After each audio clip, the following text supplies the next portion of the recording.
Salut, c'est Trado, content de vous retrouver pour la mise à jour de l'indice parisien. L'analyse technique action du jour, c'est Alcatel-Lucent qui est juste en dessous de cette vidéo du CAC. Alors on va commencer par le coin des fondamentaux et on voit que bon, c'est pas trop mal pour la zone euro avec un indice PMI des directeurs d'achat révisé à la hausse, ça fait toujours plaisir. Par contre, aux États-Unis, c'est beaucoup moins bon.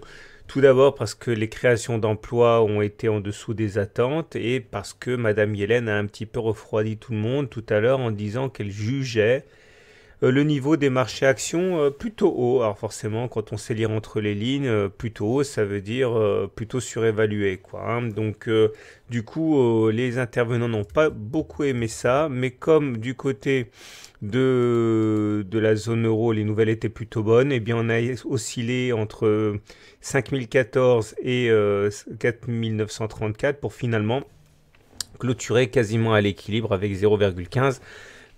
Alors, tout d'abord, remarquez le T2. Alors, ça, j'en ai parlé hier, hein, je ne vais pas en reparler ce soir, mais vous savez, hein, lorsque l'on clôture en dessous des Bollinger, comme c'est le cas là, Bollinger inférieur, Bollinger supérieur, quand on termine en dessous des Bollinger avec les Bollinger qui divergent, c'est-à-dire une qui monte et une qui baisse en l'occurrence, eh bien, on a plus d'une chance sur deux de faire un T2. C'est chose faite, on a fait un T2, puisque comme vous pouvez le voir, on clôture bien en dessous de la Bollinger inférieure.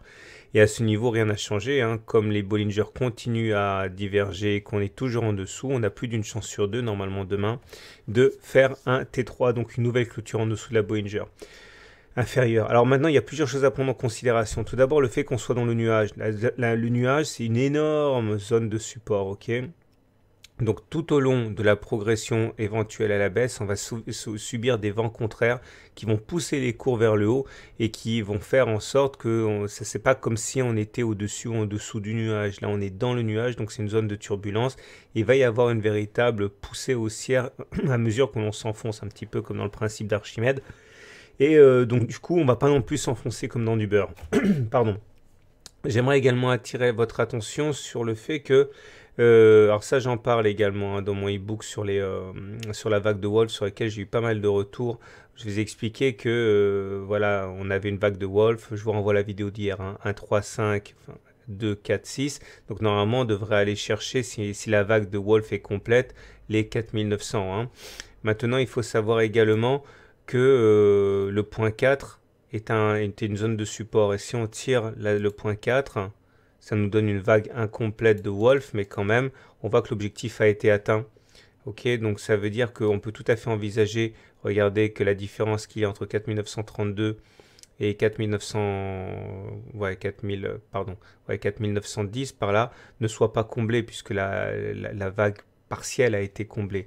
Donc faites attention, ne soyez pas non plus complètement obnubilé par cette zone, même si à titre personnel, je pense il est hautement probable qu'on y aille. Mais c'est un avis purement personnel, vous savez que je ne fais pas de conseils, hein.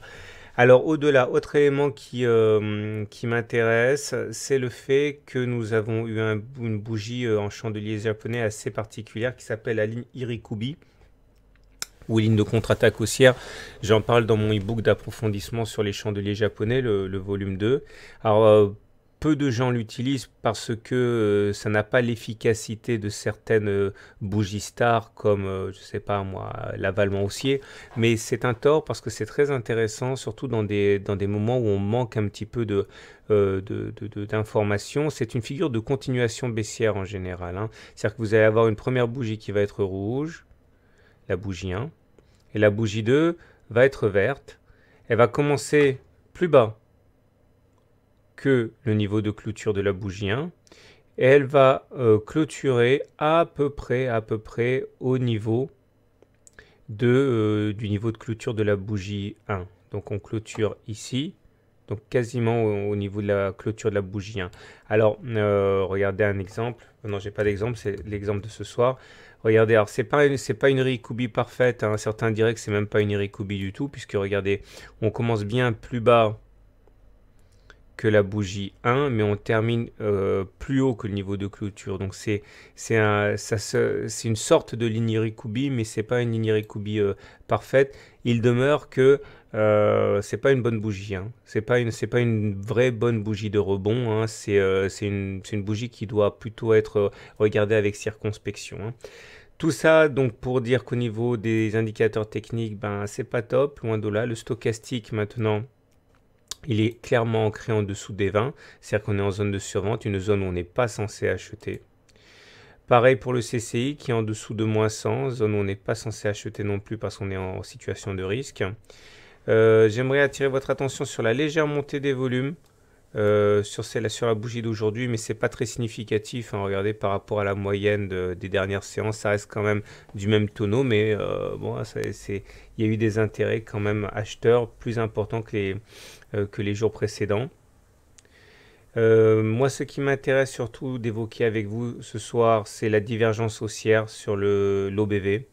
Alors, la divergence haussière, ça signifie que, regardez, les cours font des plus bas, mais l'OBV ne fait pas des plus bas. Donc, ça veut dire que la hausse des volumes, l'évolution des volumes ne participe pas à comment dire, au pessimisme de baisse des cours. C'est mieux quand on a des volumes qui vont dans le même sens que l'évolution des cours. Or là, c'est pas le cas. Donc, autrement dit, les volumes ont tendance à infirmer un petit peu la baisse à laquelle on assiste. Donc, divergence haussière. Je rappelle que les divergences haussières ne suffisent pas à justifier un achat, c'est simplement des alertes. Et j'ai décidé de déjà vous proposer ici une oblique sentinelle sur le RSI. J'ai tracé une oblique ici qui vient d'être cassée aujourd'hui et qui va correspondre en fait à cette oblique là que je trace également. Et on va dire que si on casse à la fois sur le RSI et sur les cours la même oblique là, ça sera un signal fort d'achat. Ok, pour l'instant on n'y est pas puisqu'on a juste cassé sur les RSI. Voilà, donc faisons simple. Séance en demi-teinte, on dirait une hausse. Effectivement, c'est une hausse assez légère, mais j'ai envie de dire que pas grand-chose n'a été acquis sur la séance d'aujourd'hui. On gardera quand même beaucoup de circonspection. Voilà, je vous souhaite une bonne soirée, je vous souhaite de bons trades. Et j'ai reçu pas mal de mails, de messages me disant non, c'est mieux les vidéos que les textes, hein, parce que je l'avais dit hier que j'avais reçu des mails me disant que le texte était finalement peut-être mieux, mais là j'ai vraiment été bombardé de mails allant dans le sens inverse, donc je vais maintenir les vidéos hein, comme d'habitude. Voilà, à très bientôt pour la mise à jour.